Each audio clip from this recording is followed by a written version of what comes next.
মৰমৰ ছাত্ৰ ছাত্ৰীসকল, তোমালোকক আগৰ ক্লাছত মই বুজাইছিলোঁ যে চৰাইবোৰে কেনেদৰে আহাৰ খায় জানি লওঁ আহা।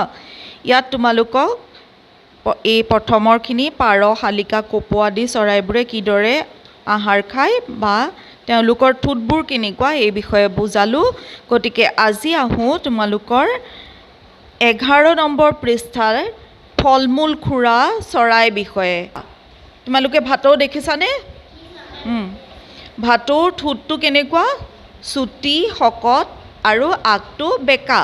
ইহঁতে ফল মূল খাই ভাল পায়। তোমালোকে গছবোৰত যেতিয়া ফল মূলবোৰ পকে, চৰাইবোৰে আহি পেলাই খায়হি। তাৰ ভিতৰত ভাটৌ 1 নম্বৰত, হয়নে? ভাটৌবোৰে কৰ্দৈ লাগি থাকিলে কৰ্দৈবোৰ টুকুৰা টুকুৰ কৰি খাই দিয়ে। তাৰপিছতে লিচু খায়নে? গোমধানবোৰ খায়, হয়নে? খুব খাই ভাল পায়। তাৰপিছতে সূৰ্যমুখী ফুলবোৰ ফুলি থাকিলে তাৰ বীজবোৰ খাই দিয়ে।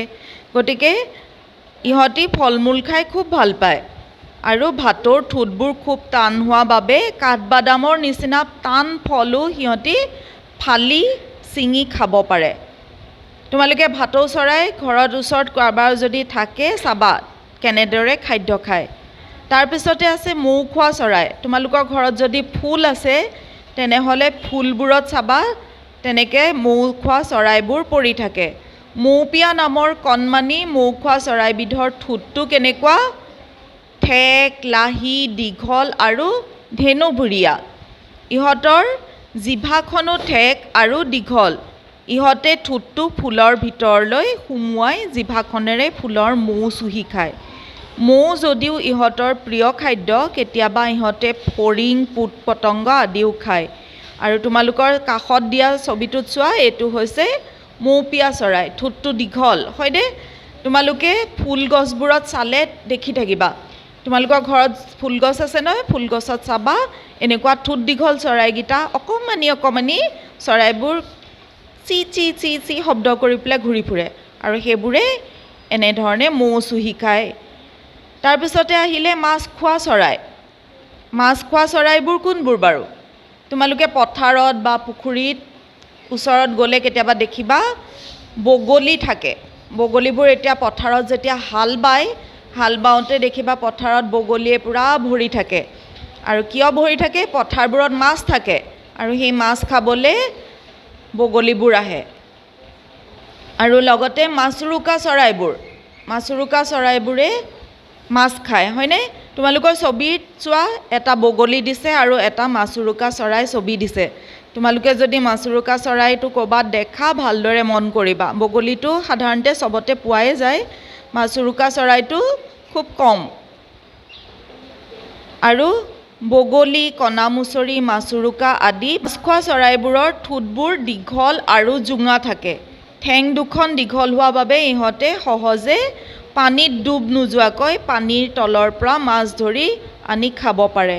ইহঁতে পানীত থকা ভেকুলী, কেঁকুৰা, শামুক আদিও খায়। বগলীটো মন কৰিছা? বগলীৰ ঠেংবোৰ কিমান দীঘল।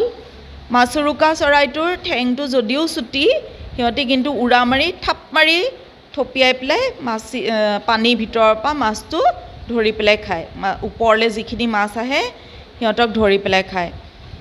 তাৰপিছতে আহিলে মাংস খোৱা চৰাই। মাছ খোৱা চৰাইৰ পিছতে আহিলে মাংস খোৱা চৰাই। কিছুমান চৰায়ে মাংস খাই জীয়াই থাকে, যেনেকৈ ফেঁচা, শগুন, চিলনি। তোমালোকৰ ছবিত দিয়া আছে কোনবোৰ দেখিবলৈ কেনেকুৱা চাই লোৱাচোন এবাৰ। শগুন, ফেঁচা, চিলনি আদি মাংস খোৱা চৰাই। ইহঁতে ঠোঁটেৰে মঙহ ছিঙি টুকুৰা টুকুৰ কৰি খায়।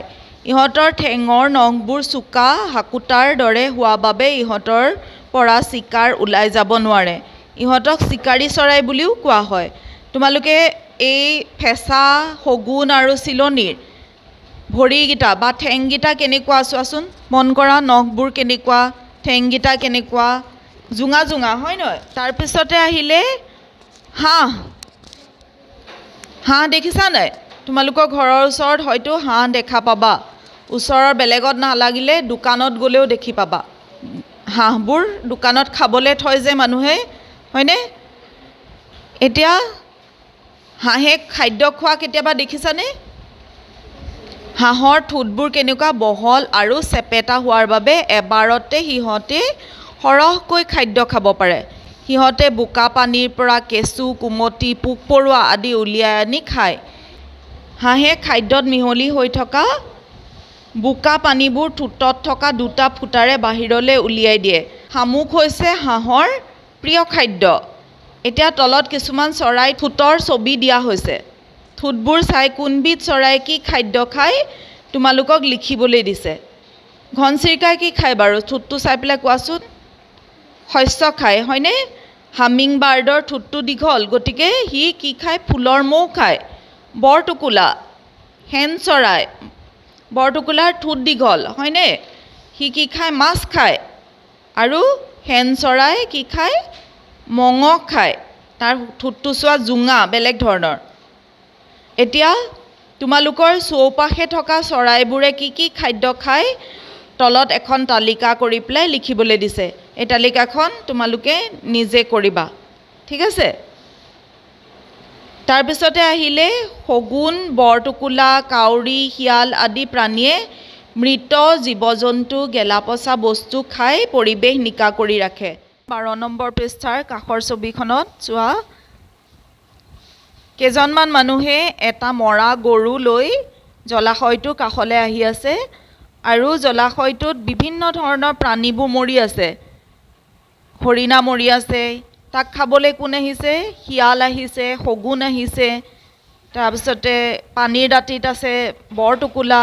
তেনেদৰে যিবোৰ মাংস খোৱা চৰাই বা মাছ খোৱা চৰাই সেইবোৰে এই জলাশয়টোৰ কাষত আছে আৰু তাত কি কৰিছে? মৰা জীৱ জন্তুবোৰ খাই পৰিৱেশটো প্ৰদূষণ হোৱাৰ পৰা ৰক্ষা কৰিছে। গতিকে এই জীৱ জন্তুবোৰ মৰিলে মাংস খোৱা চৰাই বা মাছ খোৱা চৰাইবোৰে আমাৰ পৰিৱেশটো প্ৰদূষণ নোহোৱাকৈ ৰাখিবৰ বাবে সিহঁতি বহুত প্ৰয়োজনীয়। এই চৰাইবোৰ বহুত প্ৰয়োজনীয়। তাৰপিছতে চোৱা, চৰাই বাহিৰেও আন কিছুমান প্ৰাণীয়ে কি খাদ্য খায় অলপ জানি লওঁ আহা। কাষৰ ছবিটোত দেখিছানে? মাছ এটা, হয় নহয়? এতিয়া পানীত থাকে, হয় নহয়? মাছ ক'ত থাকে? পানীত থাকে। গতিকে মাছে কি খাব? মাছে পানীত হোৱা উদ্ভিদ, পোক পৰুৱা আদি খায়। আৰু কিছুমান মাছে ভেকুলী আৰু সৰু সৰু মাছবোৰ খায়। কেতিয়াবা তোমালোকে মাছ যেতিয়া আনে ঘৰলৈ, তেতিয়া বাচি থাকোঁতে ডাঙৰ মাছৰ পেটত যেতিয়া মায়ে বাচি থাকে চাবাচোন, কেতিয়াবা সৰু মাছ মুখত সোমাই থাকে বা পেটৰ পৰা সৰু মাছ ওলায়। কেতিয়াবা মন কৰিবা আৰু মাক কৈ থবা যদি দেখে তোমালোকক দেখুৱাবলৈ। তাৰপিছতে আহা 13 নম্বৰ পৃষ্ঠাত আছে ভেকুলী এটা আৰু এটা জেঠী, হয়নে? তাহাঁতৰ জিভাকেইখন দেখিছানে কেনেকুৱা? দীঘল দীঘল, হয় নহয়? আৰু সিহঁতি কি খাইছে? জেঠীটোৱে মহ খাইছে আৰু ভেকুলীটোৱে মাখি এটা খাই আছে। এতিয়া জেঠী, ভেকুলী আদি প্ৰাণীবোৰে জিভাৰ সহায়ত পোক পতংগবোৰ ধৰি খায়। ইহঁতৰ জিভা দীঘল, মুখৰ সন্মুখত লাগি থাকে। জিভাখন আঠাযুক্ত। ইহঁতে জিভাখন দূৰলৈ উলিয়াই দি পোক পতংগ ধৰি খায়। তাৰপিছত চোৱা, তোমালোকক পৰ্যবেক্ষণ কৰি লিখিবলৈ দিছে তলত দিয়া প্ৰাণীবোৰে কি কি খায়। মৌমাখিয়ে কি খায়? ফুলৰ মৌ খায়। মকৰাই পোক পতংগ খায়। পখিলাই ফুলৰ মৌ চুহি খায়। কাউৰীয়ে মাংস আৰু ফল মূল এইবোৰ সকলোবোৰ বস্তু খায়। গতিকে সকলো প্ৰাণীয়ে শক্তি পাবলৈ, সুস্বাস্থ্যৰে জীয়াই থাকিবলৈ কি প্ৰয়োজন? আহাৰৰ প্ৰয়োজন হয়। আহাৰ খায়। আহাৰে শৰীৰক কাম কৰিবলৈ শক্তি দিয়ে, বৃদ্ধি আৰু বিকাশত সহায় কৰে। মানুহক যিদৰে আহাৰ লাগে তেনেদৰে চৰাই চিৰিকটি, জীৱ জন্তু সকলোকে শক্তি পাবলৈ আৰু শৰীৰটো বৃদ্ধি হ'বলৈ, জীয়াই থাকিবলৈ কি লাগিব? আহাৰ লাগে।